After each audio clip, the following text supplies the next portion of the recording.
اعوذ باللہ من الشیطان الرجیم، بسم اللہ الرحمن الرحیم۔ پاک اسلامک سٹائل کے خواتین حضرات، السلام علیکم۔ ناظرین، آج کل جو بندر ہم دیکھ رہے ہیں یہ بھی دوسرے حیوانوں کی طرح حیوان ہے۔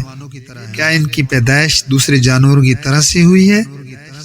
بلکہ آج سے ہزاروں سال پہلے حضرت داؤد علیہ السلام کی قوم نے جب اللہ کی نافرمانی کی تو رب کریم نے سزا کے طور پر ان کی شکلیں بدل دی۔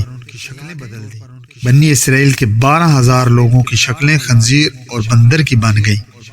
اس سخت عذاب کا ذکر قرآن مجید میں بھی ملتا ہے۔ ناظرین، جو بندر آج کل ہیں، کیا یہ حضرت داؤد علیہ السلام کی سزا یافتہ قوم ہے؟ آج کی ویڈیو میں آپ کو بتاؤں گا۔ ناظرین، حضور پاک صلی اللہ علیہ وسلم سے پہلے جو قومیں آئیں انہوں نے رب کریم کی نافرمانی کی تو سزا اور عذاب ان کا مقدر بن گیا۔ یہ عذاب بھی اسی کڑی ہے۔ یہ واقعہ حضرت داؤد علیہ السلام کے دور کا ہے۔ اس زمانے میں حضرت یعقوب علیہ السلام کی اولاد بنی اسرائیل کہلاتی تھی۔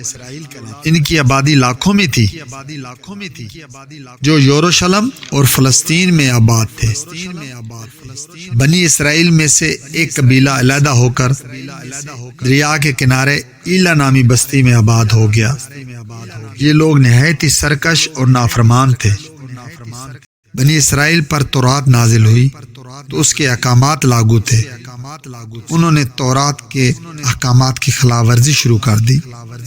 جو چیزیں تورات میں حرام تھیں انہوں نے ان کو حلال کر دیا۔ حضرت موسیٰ علیہ السلام کے احکامات کی خلاف ورزی شروع کر دی اور آپ کی شریعت کے منکر ہو گئے۔ یہ قبیلہ جس دریا کے قریب آباد تھا اس دریا میں مچھلیاں باکثرت پائی جاتی تھیں۔ وہ ان کا شکار کرتے اور ساتھ ہی اس سے فروخت بھی کرتے تھے۔ اللہ تعالیٰ نے اس قوم کو ایک آزمائش میں ڈالا۔ حضرت داؤد علیہ السلام کو حکم ہوا کہ اپنی قوم کو کہہ دیں کہ ہفتہ کے دن مچھلیوں کا شکار نہ کریں اور ہفتہ کے دن تمام کاروبار ترک کر دیں، کوئی خرید و فروخت نہ کریں۔ اس دن آپ کی قوم پر مچھلی پکڑنا حرام قرار دے دیا گیا۔ ہفتہ کے علاوہ دوسرے دن ان کو مچھلیاں پکڑنے کی اجازت تھی۔ اس لیے حضرت داؤد علیہ السلام کے حکم پر انہوں نے اتوار سے جمعہ تک مچھلیاں پکڑنا شروع کر دی۔ جس دن وہ مچھلیاں نہیں پکڑتے تھے، یعنی کہ ہفتے والے دن، مچھلیاں بہت زیادہ ہوتی تھی اور باقی دن کم ہوا کرتی تھی۔ ہفتہ والے دن جب ان کی قوم دریا کے کنارے آتی تو مچھلیاں زیادہ دیکھ کر ان کا دل بے ایمان ہو جاتا۔ شیطان نے ان کی اس لالچ کو دیکھ کر اکسانا شروع کر دیا۔ ان کے دل میں لالچ آ گئی۔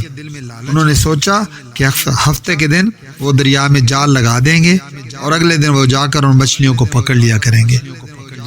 اس طرح کچھ لوگوں نے جال لگائے اور کئی لوگوں نے اپنے گھروں میں رستہ بنا کر حوض بنا لیے۔ ہفتہ کے دن وہ مچھلیاں ان رستوں سے حوض میں آ جاتی اور ان کو پکڑ کر کھا لیتے۔ اس بستی میں کچھ اللہ کے بندے اور علماء کرام بھی موجود تھے۔ انہوں نے اپنے ساتھیوں کو کہا کہ تم اللہ کے حکم کی نافرمانی کر رہے ہو، جو کہ ہفتے والے دن جال لگا کر مچھلیاں اکٹھی کرتے ہو، یہ شکار میں شمار ہوتا ہے۔ اللہ تعالیٰ کے عذاب سے ڈرو، اللہ تعالیٰ کی نافرمانی نہ کرو۔ وہ لوگ اس کا مذاق اڑانے لگے کہ ہماری جو مرضی ہوگی وہ ہم کریں گے۔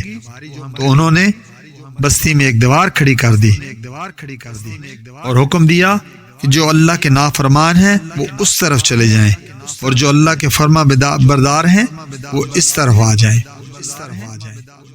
وہ بار بار ان کو تلقین کرتے رہے کہ اے لوگو، اللہ تعالیٰ سے ڈرو۔ قوم لوط اور قوم سمود کا جو حال ہوا اس کو یاد کرو، اللہ کی نافرمانی نہ کرو ورنہ تم پہ بھی عذاب آ جائے گا۔ جو سارے نافرمان، جن کی تعداد تقریباً 12,000 کے قریب تھی، ان پر ہنستے رہے اور مذاق اڑاتے رہے۔ کہنے لگے کہ یہ سب کتابی باتیں ہیں، ہم پر کوئی عذاب نہیں آئے گا۔ دیوار کی طرف ایک طرف نافرمان ساری رات عیاشی اور ہنستے رہتے، جبکہ دوسری طرف اللہ کے فرما بردار لوگ ساری رات رب کریم سے معافی مانگتے اور اس کی عبادت میں مشغول رہتے۔ اگلے دن جب صبح ہوئی تو وہ نیک اور صالح شخص اٹھے. انہوں نے دیکھا کہ دیوار کی طرف سے آوازیں نہیں آ رہی ہیں، سب لوگ خاموش ہیں. اس خاموشی کو دیکھ کر وہ بہت زیادہ پریشان ہوئے. جب انہوں نے دیوار پر چڑھ کر دیکھا تو ان کے پیارے لوگ بندر کی شکل میں تبدیل ہو چکے تھے اور بندروں کی حرکتیں کر رہے تھے. دوسری طرف والے لوگوں نے اپنے رشتہ داروں کو کپڑوں سے پہچانا اور چیخ چیخ کر رونے لگے. لیکن جب اللہ کا عذاب آتا ہے تو ہو کر رہتا ہے. وہ 12,000 لوگ جو بندر بنے تھے کچھ کھا پی نہیں رہے تھے. یوں ہی 3 دن وہ سب اس عذاب میں آ کر ہلاک ہو گئے. اللہ کا عذاب بہت سخت ہوتا ہے. جس قوم کی نافرمانی کی وجہ سے اللہ کا عذاب آتا ہے وہ ساری دنیا کے لیے عبرت کا نشان بن جاتی ہے. بہرحال یہ نظریہ کہ آج کے بندر اس قوم کی نسل میں سے ہیں یہ غلط ہے، کیونکہ ان سے پہلے بھی دنیا میں بندر موجود تھے. روایات میں ہے کہ بنی اسرائیل کی یہ قوم بندروں میں تبدیل ہو کر 3 دن کے اندر رو رو کر مر گئی تھی. ان میں سے کوئی زندہ نہ رہا. تو اجازت چاہوں گا ساتھ خواتین و حضرات، اگر یہ ویڈیو اچھی لگے تو سبسکرائب، لائک اور شیئر ضرور کیجیے گا. اجازت چاہوں گا. اللہ حافظ.